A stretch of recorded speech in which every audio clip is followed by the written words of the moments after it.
예배는 이런 것입니다. 예배에 대한 말씀을 나누려고 합니다. 사람들은 누구나 자기의 정체성을 가지고 있습니다. 그리고 이 사람을 보면 저 사람은 크리스찬, 불교인, 학생, 직장인 이렇게 이야기하는 것은 그 사람이 정체성을 가지고 있기 때문이죠.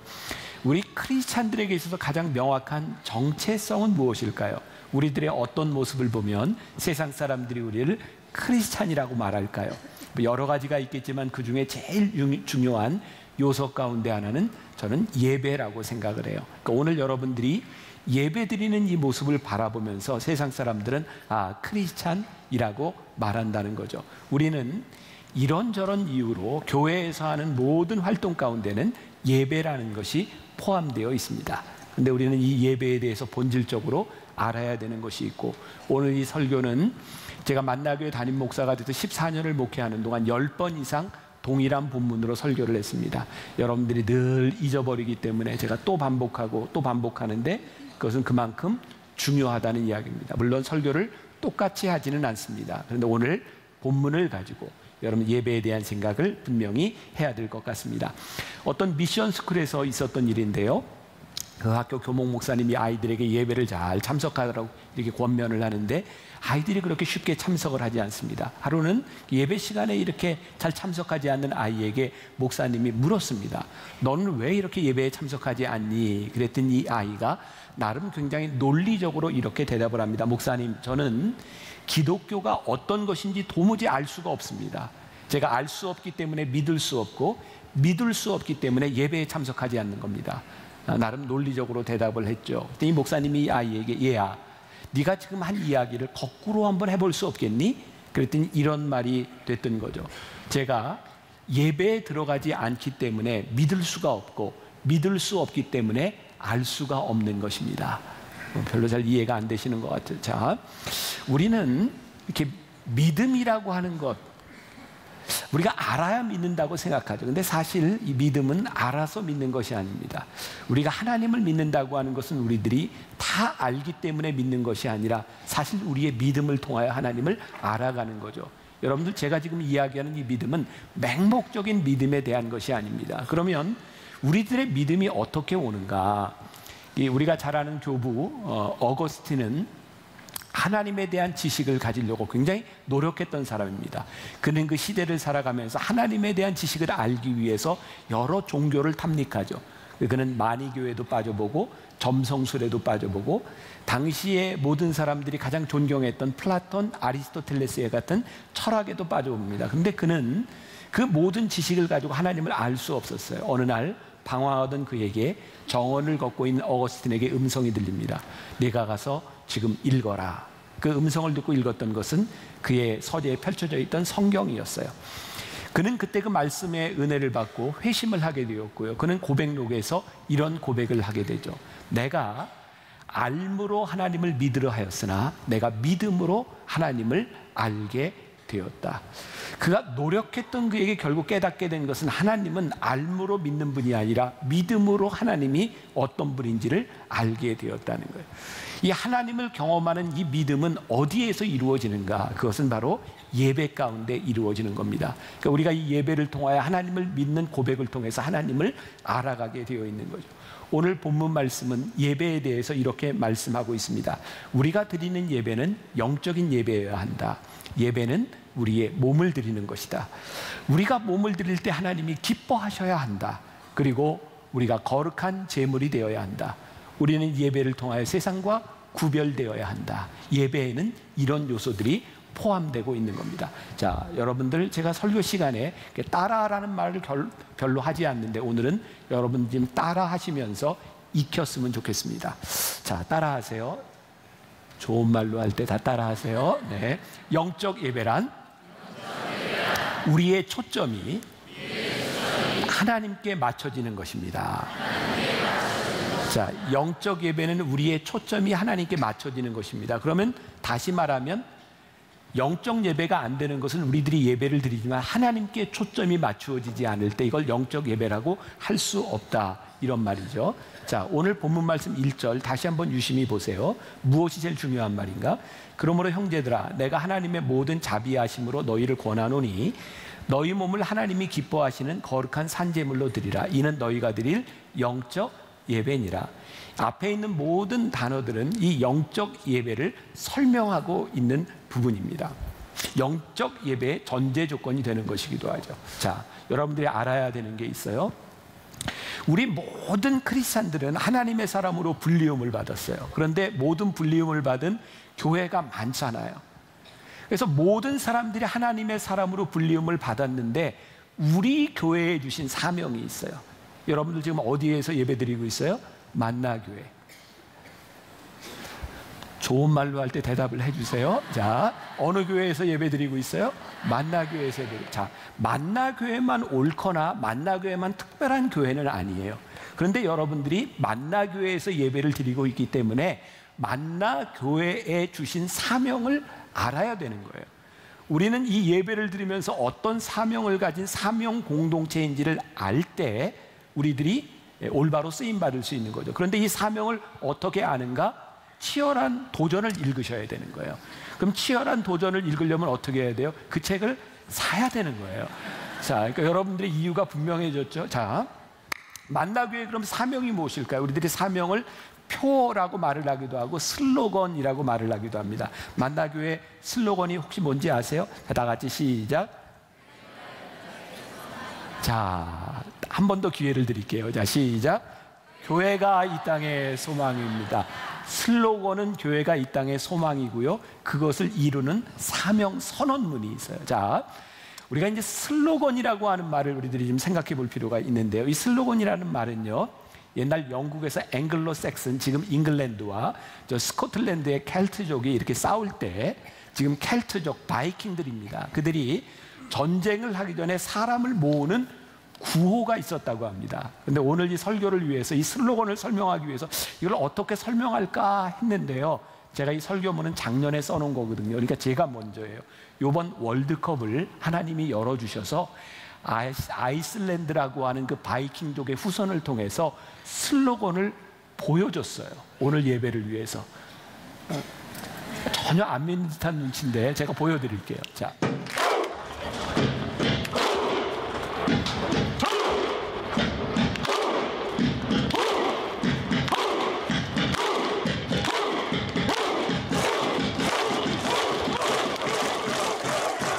지금 무슨 소리인지 들리세요? 박수 치면서 저기 하는 게 저게 뭐냐면 훔 이런 소리입니다. 켈트족들이요, 전쟁을 할 때 그 사기를 모으기 위해서 사람을 모을 때 훔 이랬는데요. 그게 무슨 뜻이냐면 이게 그 켈트족 언어이기 때문에 슬로건이라고 하는 말이 슬루아그 플러스 게이름, 이게 저는 그렇게 읽었더니 가름이래네요. 제가 발음이 틀렸다고 교정하는 노트가 올라요. 슬루아그 가름이라고 해요. 슬루아그는 군인이라는 뜻이고요. 가름이라고 하는 말은 외치다라고 하는 거예요. 군인들이 훔 하고 외치는 거예요. 제가 말씀을 준비하면서 슬로건이라는 단어를 보면서 저에게 그려진 이게 상상입니다. 우리는 만나기 모여서 예배를 드립니다. 어떤 공동체로 훔 하고 모였냐면 우리는 교회가 이 땅의 소망임을 믿는 공동체입니다. 우리는 교회가 이 땅의 소망임을 믿는 공동체입니다. 이렇게 모였어요. 그런데 많은 교회들이 있지만 우리 교회가 이 땅의 소망이 되기 위해서 우리들이 무엇을 해야 할까? 저는 10여 년 전에 이 만나교회 사명선언을 만들면서 제가 만들어 놓고 정말 이건 하나님께서 이것을 만들 때 함께 하셨다는 느낌을 요즘 와서 더 강력하게 받습니다. 사명선언문 먼저 한번 읽어볼까요? 시작.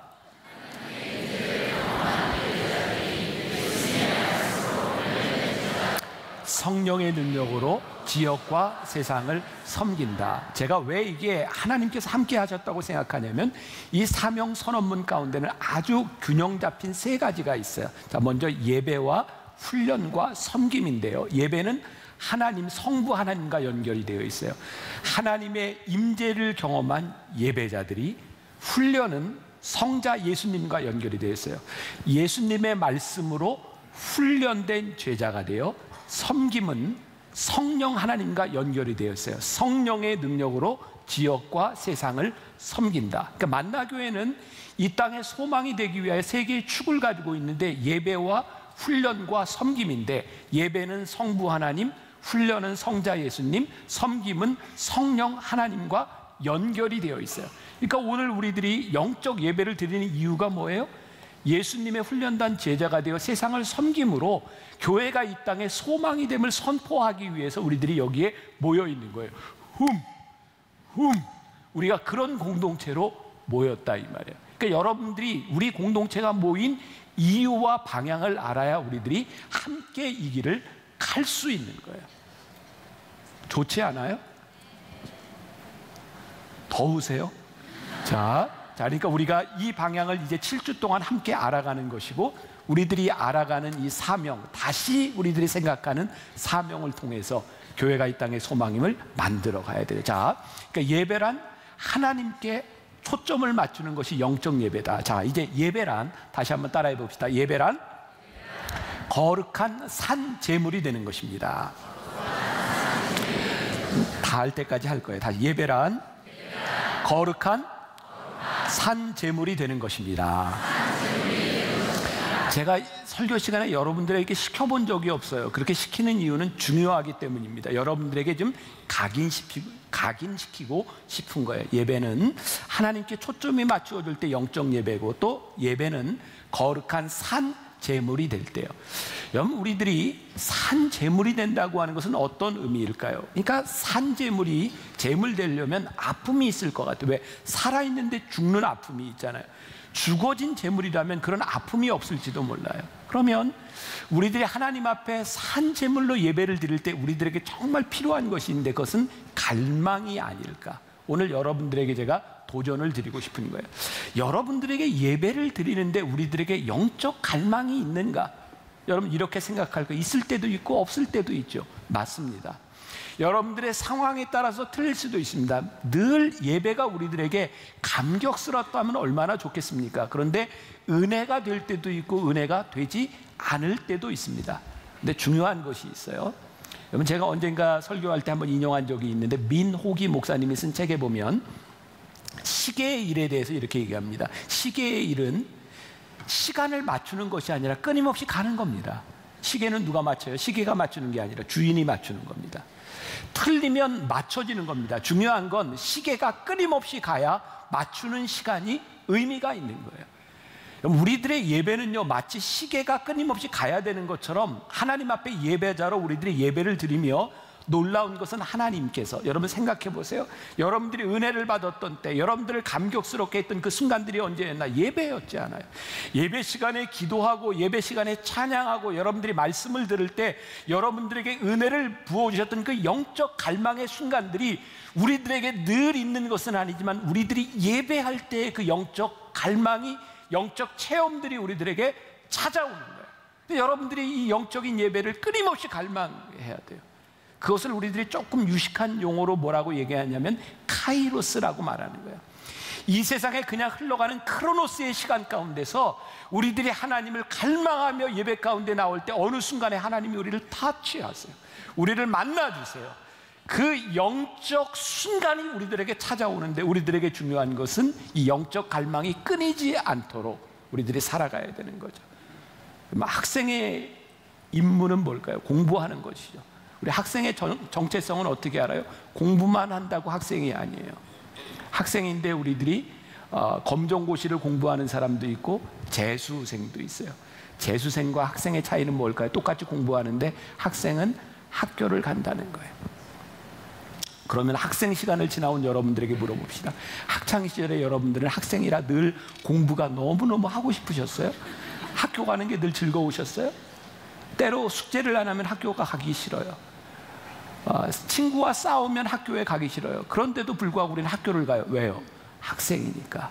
학생의 정체성이기 때문이에요. 제가 어제 예배 때도, 어제 토요일 예배 때도, 오늘 예배 때도 몇몇 남자들에게, 여기 남자가 계시는 부부죠? 네, 이렇게 물어봤어요. 그 남자한테 혹시 매일 이렇게 일을 마치고 나면 집에 들어가는 게 늘 즐거우세요? 그냥 아무도 대답하지 않았다. 네, 그냥 속으로만 대답하라 그랬어요. 때로는 남자인 저도요, 혼자 있고 싶은 시간도 있고, 또 나만의 시간을 가지고 싶을 때도 있지만, 우리는 집으로 들어가는 거예요. 왜? 내가 남편이잖아요. 내가 아버지잖아요. 내가 그 집의 가장이잖아요. 그래서 우리는 그 사람의 이 집의 가장이구나라고 하는 것을 어떻게 알아? 그가 그 집에 들어가기 때문인 거죠. 여기 여자들이 이게 밥도 하고 가족들을 위해서 설거지도 하고 청소를 하는 일이 늘 즐거우세요? 나는 남편에게 밥 해주는 게 늘 즐거워.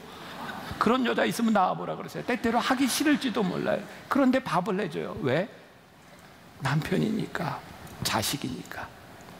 마치 예배는요, 하나님이 우리를 자녀로 불러주셨기 때문에 우리들이 거룩한 산제물로 드리려고 때로는 애쓰며 나아가는 거예요. 그것이 예배인 거예요. 오늘 이 산제물이라고 하는 것, 거룩한 산제사라고 하는 것, 제가 이 이야기도 벌써 10여 번 설교를 했던 기억이 나요. 구약시대 제사장들이 제사를 드려요. 구약시대 제사의 특징은 피 흘림입니다. 제사장들이 제사를 드린다고 생각했는데 성경을 보니까 누군가 제물을 가지고 제사장에 나오면 제사장이 제물을 잡지 않아요. 제사장은 그 사람에게 이렇게 잡으라고 이야기를 해요. 인스트럭터예요. 가르치는 사람이에요. 그것을 잡는 것은 누구냐면 깨끗하게 옷을 입고 온 사람이 그가 가지고 온 제물을 자기 손으로 잡아요. 여러분 생각해 보세요. 우리가 소와 양을 잡는 전문가도 아니고 보통 사람이 칼을 들어 그 소와 양의 배를 가른다고 하는 게 쉽겠습니까? 얼마나 어려운 일이에요. 그리고 배를 가르면 각을 띠면 피가 튀고 그 창자에서부터 나오는 역한 냄새를 맡아야 되는 거예요. 제사장이 맡는 게 아니고 그 제사를 드리기 위해 제물을 가져온 사람이 그 냄새를 맡는 거예요. 제사가 다 드려졌어요. 돌아갈 때 누가 제사를 드린 사람이고 누가 구경꾼인가를 어떻게 알 수 있어요? 옷을 보면 알아요.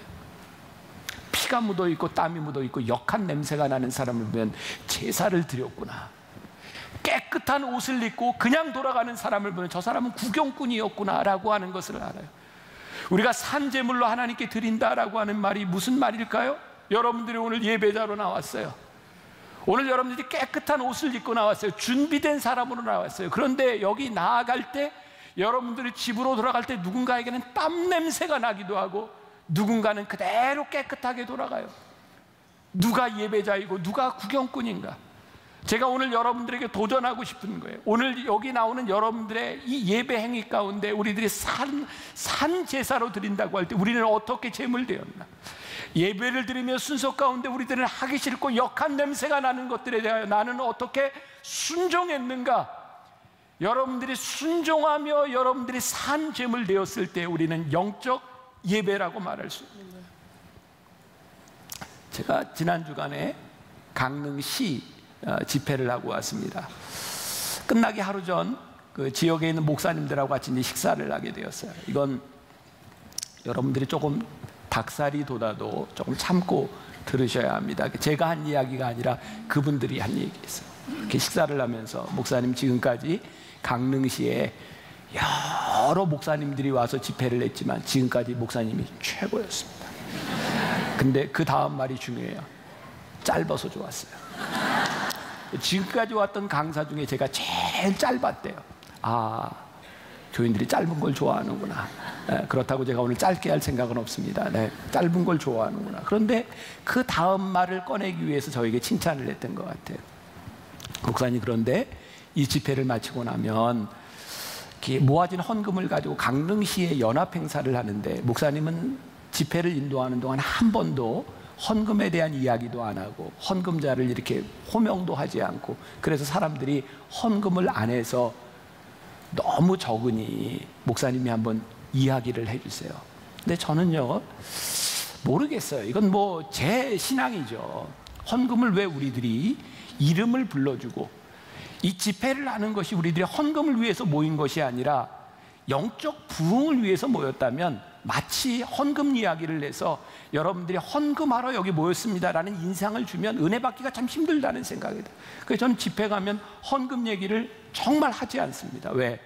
은혜 받는 것이 더 중요하니까. 헌금은 은혜 받은 자들이 감사함으로 하는 것이지 헌금하기 위해 말씀을 듣는 건 아니잖아요. 근데 그런 생각을 가지고 있는 저에게는 굉장히 당혹스러운 일이었어요.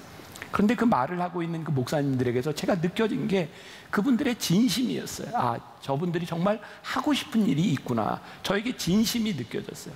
그래서 강단에 서서 이렇게 고민을 하다가 제가 결국은 헌금 이야기를 하게 됐습니다. 근데 제가 여러분, 언제까지 여러분들의 신앙이 이름을 부르고 이렇게 얘기를 해야 헌금을 합니까? 여러분들 강릉시를 위해서 헌금하세요. 근데 사람들이 표정이 별로 밝지를 않아요. 근데 제가 그 다음 이야기를 했어요. 저도 목사님들의 이야기를 듣고 감동이 되어서 얼마를 저에게 사례비를 줄지 모르지만 제가 받은 사례비 저도 다 헌금하겠습니다. 그랬더니 교인들의 얼굴이 또 열렸어요. 그러니까 헌금하라는 말에는 열려지지 않았는데 나도 받은 것을 다 낼 테니 여러분들은 내십시오. 그랬더니 열려요. 여러분, 제가 받은 사례비를 다 헌금하겠습니다라고 하는 것이 쉬웠을까요? 어려웠을까요? 쉬웠어요. 왜냐하면 저는 어디 가서 집회를 하든 설교를 하든 제가 받은 사례비를 다 교회에 헌금하거든요. 그러니까 어쨌든 가져와도 내게 아니에요. 그러니까 단지 교회에서 들어갔다가 나가면 되는 거예요. 저에게 별로 어려운 일이 아니에요. 제가 이런 생각이 들더라고요. 헌신이라고 하는 것이 쉬운 것은 아닙니다. 헌신이라고 하는 것은 헌심이 아니죠. 마음을 드리는 것이 아니라 우리들의 몸을 드리는 것이죠. 그런데요, 제가 만약에 물질이 나의 것이라고 생각한다면 저는 좀 더 어려웠을 것 같아요. 그런데 그것이 나의 것이 아니라고 생각하니까 좀 더 쉬운 거죠.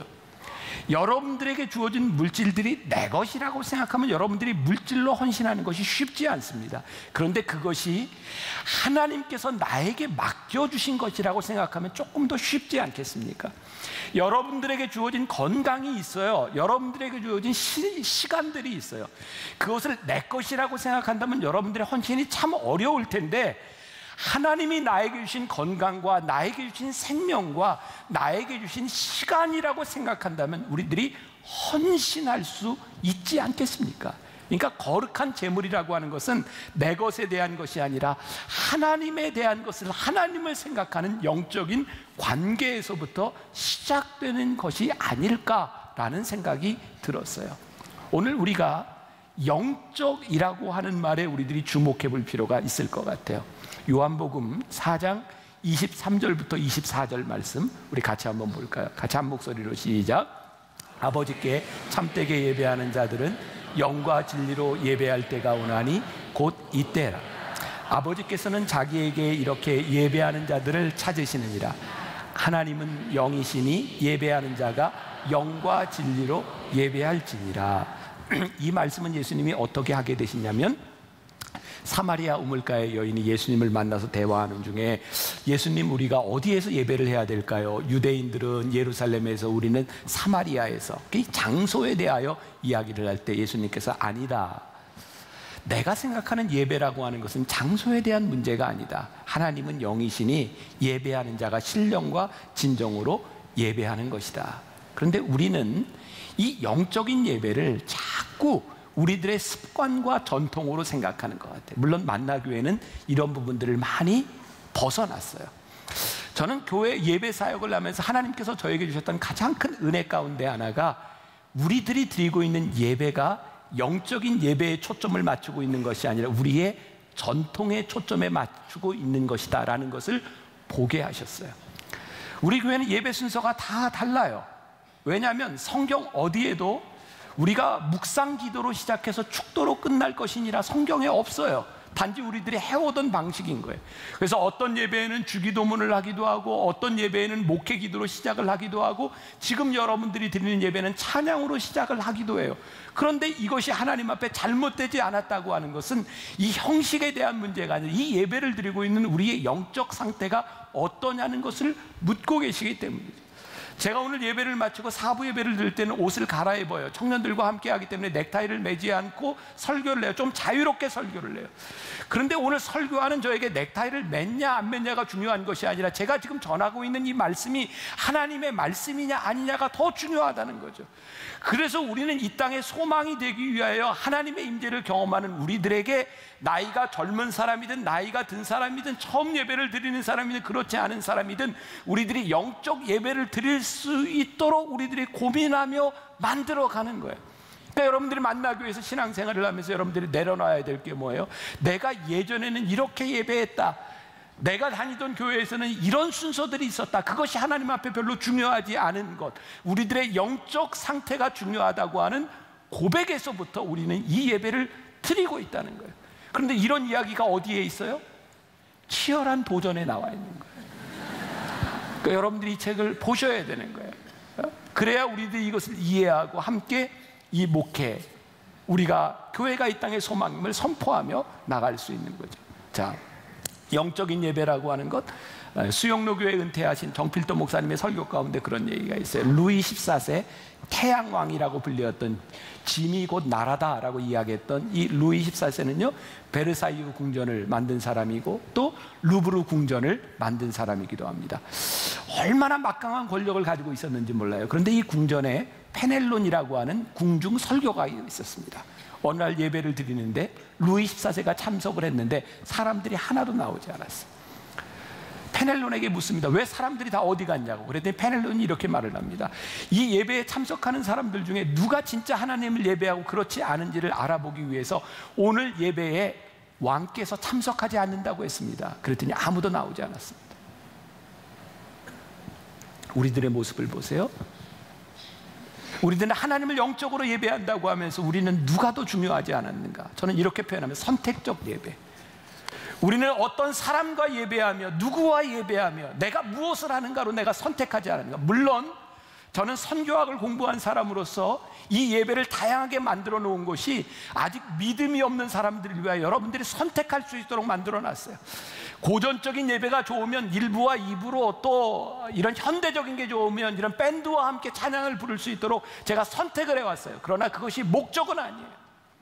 제가 이렇게 선택하도록 만든 이유는 아직 믿음이 없는 우리가 선택적으로 예배드릴 수밖에 없지만 선택한 우리들이 헌신으로 넘어가기 위해서, 하나님을 영적으로 예배하는 사람이 되기 위해서 브릿지를 놓은 것이지 여러분들이 평생을 선택하며 드리라고 이 예배를 만들어 놓은 것이 아니에요. 그러니까 우리들이 영적인 예배로, 우리들이 선택적인 예배에서 하나님 중심으로 나아갈 때 우리는 비로소 내가 기쁨의 제물이 되었다라고 하는 것을 알 수 있는 거죠. 자, 우리가 영적 예배를 드릴 때 기쁨과 관련이 있다라고 하는 걸 오늘 여러분들에게 이제 결론적으로 말씀드리려고 그래요. 존 비비어의 영적 무기력 깨기라고 하는 책에 보니까 이런 이야기가 나오더라고요. 사무엘상에 나와 있는 백성들이, 이스라엘 백성들이 어느 날부터인가 사무엘에게 우리에게도 왕을 달라 이렇게 요구하기 시작합니다. 사무엘에게도 굉장히 자존심 상하는 일이었고 하나님의 자존심이 상했어요. 그래서 하나님께서 사무엘에게 말씀하시죠. 저 백성들에게 알려주어라. 너희들이 왕을 달라고 하는데 너희들의 왕이 생기면 그 왕이 너희들의 자식들을 군사로 뽑아박을 것이며 너희들의 재산, 너희들의 양과 소와 말을 징집할 것이고 너희들의 소출을 걷어갈 것이다. 그런데도 이스라엘 백성들이 우리에게 왕을 달라는 거예요. 여러분, 이스라엘 백성들은요 하나님을 왕으로 섬기고 있던 사람들인데, 하나님을 예배하는 사람들이었는데, 하나님을 예배하는 구별된 사람들이었는데 어느 날부터인가 우리가 하나님도 예배하지만 우리도 세상 사람들처럼 왕을 달라는 거예요. 하나님께서 그거 허락하십니다. 그리고 이스라엘 백성들은 하나님의 허락을 받은 이후에 많은 고통을 당합니다. 중요한 포인트예요. 우리는 하나님의 은혜를 경험하며 살아요. 근데 은혜에는 두 가지가 있어요. 하나는 우리가 허락받는 은혜가 있고요, 또 하나는 인도하시는 은혜가 있어요. 자, 그럼 성경에 또 이스라엘 백성들이 출애굽할 때 그들이 하나님의 은혜를 경험하죠. 만나를 경험했어요. 근데 하나님의 은혜를 경험하며 만나를 먹다 보니까 고기가 아쉬운 거죠. 그래서 불평합니다. 우리에게도 고기를 주옵소서. 근데 하나님께서 메추라기를 주셨어요. 하나님이 허락하셨죠. 근데 성경에 뭐라고 되어 있냐면 그들이 이 사이에 고기가 끼기도 전에 그들이 죽습니다. 하나님이 허락하셨는데 그들에게 축복이 되지 않았어요. 누가복음 15장 탕자의 비유 아시죠? 아들이 얼마나 못돼 먹었습니까? 아버지가 아직 세상을 떠나지도 않았는데 재산을 나눠달라고. 얼마나 졸랐으면 그 아버지가 허락했겠습니까? 허락받고 그가 돈을 받았을 때 그에게 축복이라고 생각하지 않았을까요? 근데 그것이 축복이 되지 않았어요. 그는 탕자처럼 살다가 돌아옵니다. 오늘 예배를 드려요. 우리도 영적 예배를 드리고 하나님께 구별되기를 원하고 우리들 하나님의 기쁨이 되기를 원합니다. 그때 우리들이 구별해야 되는 것이 있어요. 우리는 하나님의 허락을 구하고 있는가, 하나님의 인도하심을 따라가고 있는가. 하나님의 허락을 구할 때, 하나님과 싸우며 우리들이 예배드릴 때 하나님이 기뻐하시지 않습니다. 하나님의 인도하심을 구하고 나아갈 때 하나님이 기뻐하세요. 자, 여러분, 오늘 이 마지막 이 결론이 여러분들에게 큰 도전이 되었으면 좋겠거든요. 오늘 예배를 드리며 우리들이 영적으로 도전을 받고 오늘 우리의 삶 속에 찾아오시는 주님께서 우리를 적나라하게 보시면서 야, 내가 네 예배가 참 기쁘다 라고 말씀하실까? 아니면 내가 어쩔 수 없이 너에게 허락하지만 내 마음이 기쁘지 않다 라고 말씀하실까? 오늘 우리가 드리는 예배가, 여러분 앞으로 만나교회에서 함께 신앙생활하며 여러분들이 함께 드려갈 이 예배가 정말 하나님을 기쁘시게 하는 산재물 되는 예배를 드리기를 간절히 소원합니다. 우리들에게 주어진 사명, 많은 교회들이 있지만 만나교회에 특별히 주신 우리들의 사명, 그것을 잘 이루어가는 여러분들과 저와 만나교회가 될 수 있기를 주님의 이름으로 간절히 축원합니다.